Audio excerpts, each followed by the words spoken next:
This is Hannibal here with my weekly review of the points I find interesting in Dave Meltzer's Wrestling Observer newsletter. I did a video earlier today on a lot of the Vince McMahon stuff, so I'm not going to rehash it here. So let's start off with the Royal Rumble fallout. It took place last weekend in Tampa, Florida. I've driven by that stadium a bunch of times when I've been in Tampa. Levesque Triple H announced that the attendance was 48,014. However, Wrestle Tickets says it was 46,008. Now, here's the interesting part about that. WWE, with the number that they came up with, is saying that they beat the previous record for that building, which was a 1990 New Kids on the Block concert that had 47,150 people. WWE would not have actually beat that according to the Wrestle Tickets number, but would according to their number. The paid number last year from Royal Rumble was about 7,000 less than what they announced. In other words, they comped about 7,000 last year and probably comped about the same this year. But I am actually a fan. I'm not ashamed to admit it. I like the New Kids on the Block, and I actually saw a concert of them maybe 10 years ago, and there was only like 3% males in the audience. So it was pretty fun to go to. Jade Cargill got the biggest reaction of the entire Royal Rumble, according to Dave Meltzer. And I've heard about the same from everyone I've talked to. The women's match, I also heard this was very sloppy. A lot of mistakes in the women's match. WWE used Mickey James from TNA last year, and this year they used Jordan Grace. I mean, it gets people talking. I get why they do it, and TNA is hardly competition to them. Most weeks, from what I understand, they don't even get a 0.01 rating, which is the lowest you can get, but they do have some buzz around the company now with all these released WWE wrestlers such as Nick Nemeth and Mustafa Ali going there, and the Top Dollar too. And I guess they have some connection with Endeavor through the pay-per-view streaming. Apparently, the Roman Reigns four-way fell flat. Everyone knew Roman Reigns was going to win. I mean, it's true. How could you be interested in the match? You can say it was as good perform match as you want, but if you know the finish, it's just not interesting. Who wants to go see a movie that you already know the ending to? I guess if it's a documentary or a movie like the Von Erichs movie that you already know the kind of the finish to, you'll still go. But uh, the Royal Rumble overall mixed reviews. What I've heard the most is it wasn't bad, but it really wasn't anything special. Apparently, as far as the Netflix deal goes, other than in the US, every show will be switching to Netflix in every other country, like Canada, for instance. Once the Sportsnet deal ends, it'll be switching to Netflix, which will be cheaper for people like me that don't have cable. If they want to watch wrestling, they can just get Netflix, which is much cheaper than having to get cable for Sportsnet. And the WWE network in Canada sucked. It truly sucked. I had it for about 4 or 5 months. It wasn't it was very hard to get it to stream to the TV. I never figured it out, and I figured out how to get every other app streamed to my TV. I might not be the most technical, but I had people try and help me with it too, and they couldn't figure it out. and just there wasn't much selection, and it's more expensive than Peacock. Drew McIntyre will be a free agent around April.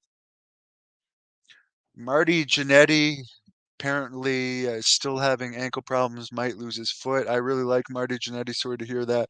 Supposedly he also lost his sister recently, so God bless you, Marty. I was just talking about you with Rick Bassman, who's having his own health problems these days with a form of brain cancer. Of course, he's back. Rick Bassman has his own YouTube channel, Rick Bassman, and he also posts his stuff on my channel, the Hannibal TV. He's a friend of mine, and I wish him the best. He's been through a lot, and I'm sure he'll beat this. Dave Bautista is going to star in a movie called The Last Showgirl with Pamela Anderson and Jamie Lee Curtis, among others. Dwayne Johnson, The Rock, will be the Grand Marshal for the Daytona 500, February 16th. As part of his deal on the TKO board of directors, he's supposed to have an actual more physical role on WWE shows and also make UFC appearances. My guess is he's going to wait until more of this Vince stuff blows over before he starts doing appearances, but anything's possible. He certainly did not appear at the Royal Rumble. Bruce Pritchard underwent tricep surgery February 1st. Wish him speedy recovery. He's probably got a lot of stress right now with everyone knowing how close he was with Vince and Ronda Rousey making some comments. SmackDown in Miami last Friday had 8,300 paid. Raw in Tampa this Monday, the post Rumble Raw had 11,600 paid. AEW Dynamite in New Orleans had 2,236 in the building total. In other AEW news, Jim Ross, 72, recently had skin cancer related surgery in his right hip. I like Jim Ross. I'm glad he has his big AEW contract, and I'm really sorry to hear he's had health issues for decades. Battles through them all.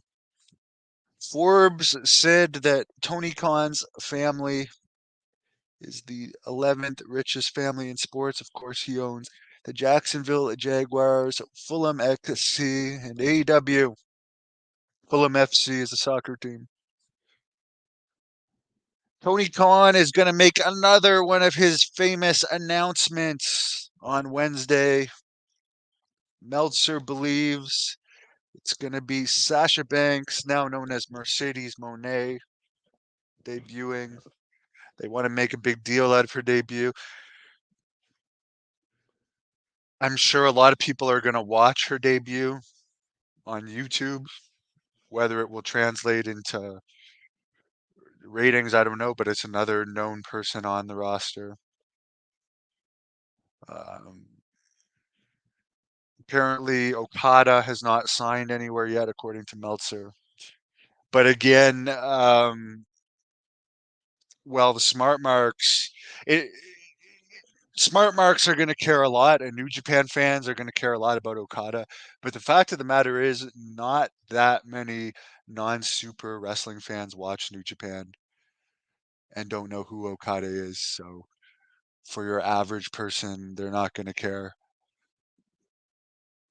Can they make Okada into a star? I hope so. But again, he could also be going to WWE.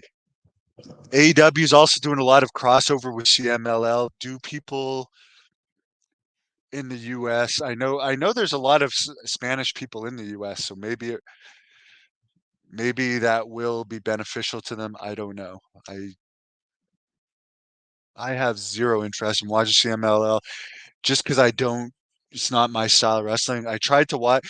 It's interesting. Tessa works for CMLL's Tessa Blanchard. I wonder if that will help bridge the gap for her into AEW. I tried to watch some stuff of Tessa in CMLL, and for whatever reason, it just doesn't interest me. The AEW Collision / Ring of Honor TV tapings in Bossier City, Louisiana last week at 2,134, including comps. On the February 10th Collision in Henderson, Nevada, Las Vegas market is only at 1,246 tickets out total. It does appear AEW is more popular overall in Canada right now. The Collision right here in Ottawa, 2,138 tickets out. Mind you, it's a 20,000 seat building, but that's still a good number considering the show is still like a month or over a month away. The Dynamite, March 20th in Toronto, 3,064 tickets out. Dynamite in Quebec City, 2,028 tickets out. The Collision in London, Ontario, where they haven't had a TV taping in a very, very, very long time. And they used to do a lot of WWE TV tapings there. 3,128 tickets out. It looks like both the NWA Power Show and the Billy Corgan reality show are only going to be on the CW app. To me, with Billy Corgan jumping the gun and making a big deal that they were going to be had a network television deal with a top 20 network, and then they end up on an app, that's got to hurt NWA's credibility. Did Carl Weathers die? Oh my God, R.I.P. if that's true. Let me look that up while we're on live here. From the Rocky movies, he was also in a Hulk Hogan movie that I believe Brutus Beefcake was also in.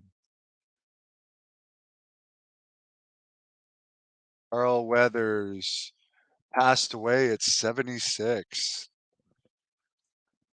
R.I.P. to you.